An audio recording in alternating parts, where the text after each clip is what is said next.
Alright, I'm just going to go through these turbos here quick on the 6 liter. I had a fella asking me about it and how it works, what the common failures were. So this is the 6 liter VGT, the Power Stroke. So basically, I wish I could, like a camera holder, you know, like this side here flips over onto that. And you can see how these are supposed to move, right? Make that bigger and smaller. No, that's all sticky, right? Like you can see here how that one stuck to that, and it just wasn't allowing it to move. See, this works on oil pressure, engine oil pressure, and it's controlled by a duty cycle solenoid, right? So yeah, we'll have to just chisel all this stuff out. And sometimes I see them like crazy seized together, you know, like a lot I do. But yeah, usually it's just something little and stupid like that. It just gets stuck in there and then it just can't move. It can't boost up, right? So, and that's usually caused from the EGR. That's why we delete the EGR, because what does it do? It captures all of the soot and everything and all the heavies from going out the exhaust pipe, and it basically just deposits it into the turbocharger. So that's likely what happened here, you know, but even still, just, you know, poor running conditions. And it's nice when you split these apart. You can really see, you know, if you can see if oil's starting to leak out, no, scrap that turbo. Otherwise, it'll pump all your engine oil through.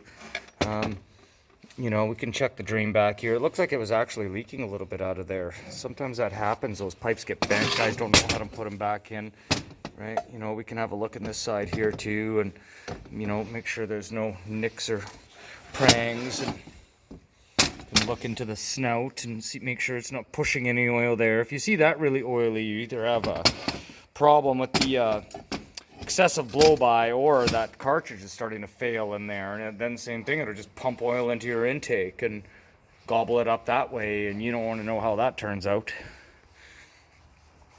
But yeah, anyways, yeah, things are happening here, right? We got parts today, so we got the EGR delete in the front, and I think just the rear seal. Parts are hard to get, so we only have well, we can get the back part of it together anyways. And then this truck's here getting ball joints done and axle joints, some front end work, right? They were rough, but that's normally how they work out. Then this one here, we got the engine planted. The EGR delete came in for it today. Oil filter, so it's all freshly studded and almost ready for the cab to come down. And we'll change the U-joint on this one here too. That was really seized. We did manage to kind of break it loose, but who knows if it's just dry powder in there or what's going on. So we'll change out the hub seals, get the auto 4x4 working the best we can, but sometimes you have to settle with the old manual operation.